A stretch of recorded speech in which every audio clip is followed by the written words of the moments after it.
la suite de cette quatrième journée. Nous allons passer maintenant à la deuxième thématique de la journée qui englobe entre autres l'habitat, l'urbanisme, l'environnement et l'aménagement du territoire. Parmi ces secteurs, l'habitat reste incontournablement le plus grand dossier que ce ministère a géré. Un toit digne et accessible pour tous, tel est l'objectif assigné par le président de la République au ministère de l'Habitat dans le cadre des deux feuilles de route. Nous allons écouter l'exposé sur les bilans et les perspectives de ces départements, le ministre de l'Habitat, de l'urbanisme, de l'environnement et de l'aménagement du territoire, M. Elmi Otsié-Ouaris. Et aussitôt après, quant à moi, je passerai le relais à ma consoeur Asla Maki qui va prendre la suite du débat. Merci beaucoup. Bismillahirrahmanirrahim.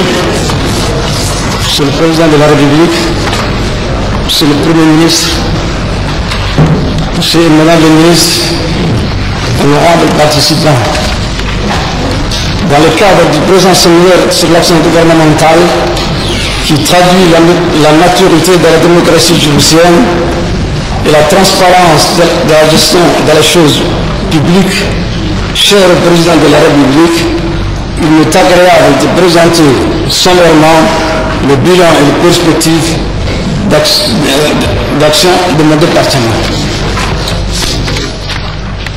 Ainsi, conformément à ces missions sectorielles et surtout aux nouvelles orientations édictées par la feuille de route tracée par le président de la République dès son élection dans son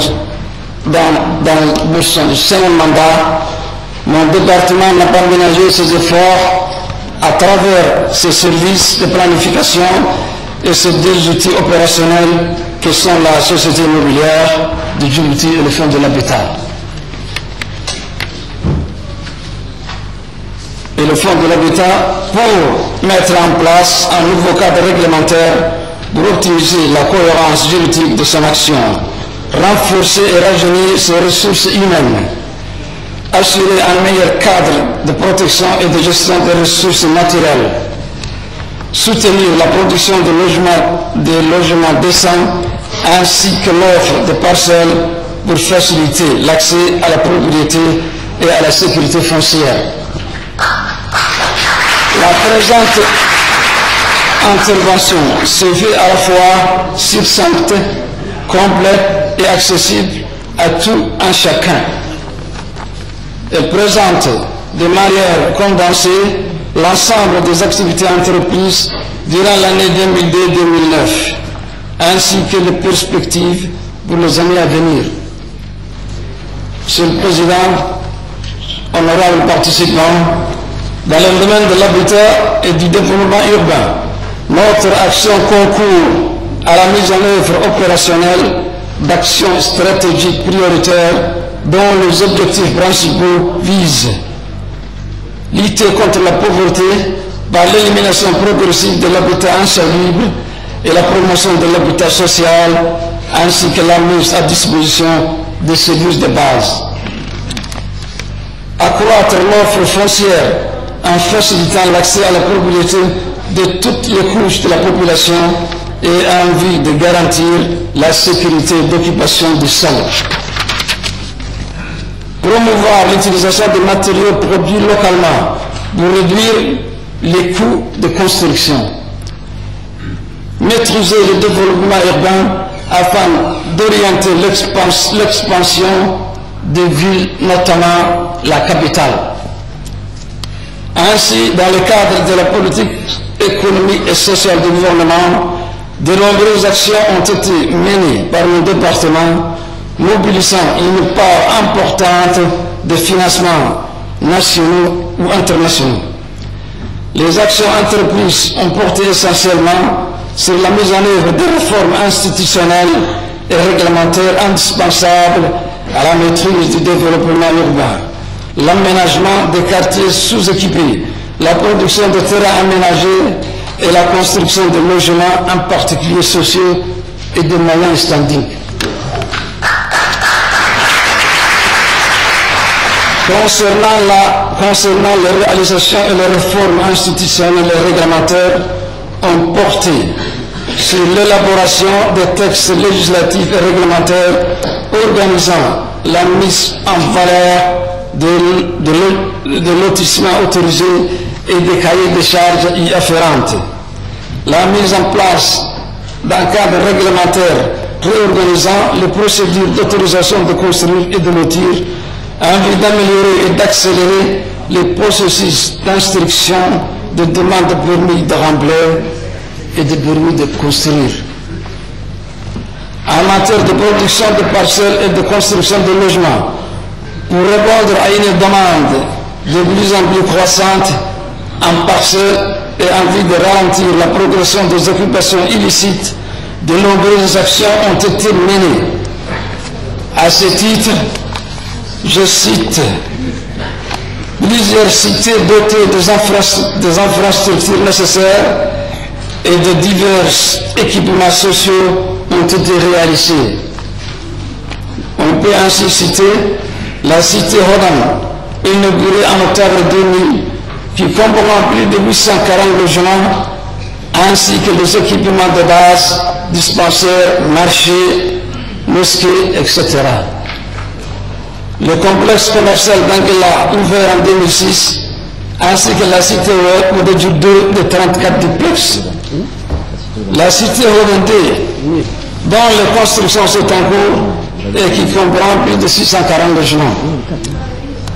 La réalisation de 20 bungalows et d'un restaurant Odaï pour promouvoir l'écotourisme. La construction de 283 logements de la cité Gargare au profit des sinistrés des inondations du 13 et 14 octobre 2004. 90 logements de la cité Concorde en faveur de la cité militaire Roms 1. La construction de la cité d'Oumera en faveur des familles militaires tombées sur le champ d'honneur à la suite de l'incursion de l'ennemi érythréen. La réalisation en cours de finition de 200 logements de la cité Chevelé en faveur des militaires de la cité Gabot 3. La construction de 340 logements au profit des victimes du conflit armé dans les localités d'Abok, Rwanda, Yoruki et Dora. La réalisation de 267 parcelles viabilisées au Saline Ouest et de 51 parcelles au Gabot 3 et le tyran de Rems 1. La création de divers lotissements à Djibouti-Ville, Balbela et les villes de l'intérieur, comportant quelques 2310 parcelles commercialisées par le ministère des Finances. À l'initiative du chef de l'État, la mise en place d'une politique de cession amiable redynamisée pour faciliter l'accès à la propriété foncière aux détenteurs de titres d'occupation provisoire et de certificats de propriété dans les anciens quartiers de Djibouti et Belbara. Cette politique a permis, depuis 2005, à plus de 650 ménages à accéder à la sécurité foncière. Monsieur le Président, honorables participants, pour les prochaines années, plusieurs actions sont à l'ordre du jour. L'élaboration d'un nouveau schéma de développement urbain pour la ville de Djibouti. L'élaboration de documents de planification qui servent de cadre de référence pour la maîtrise du développement de ville de Djibouti, RCBI, Obok, Tadjoura et Dikil, qui vont permettre d'orienter les actions d'aménagement et prendre en compte les nouvelles perspectives de développement économique. L'élaboration d'un code de l'urbanisme, de la construction et de l'aménagement foncier. La poursuite des travaux de réhabilitation des quartiers sous-équipés à l'instar du BK12 pour améliorer les conditions de vie des populations concernées. L'engagement d'une large réflexion pour le développement d'un système financier approprié permettant la mobilisation et l'allocation des ressources nécessaires à la production de logements.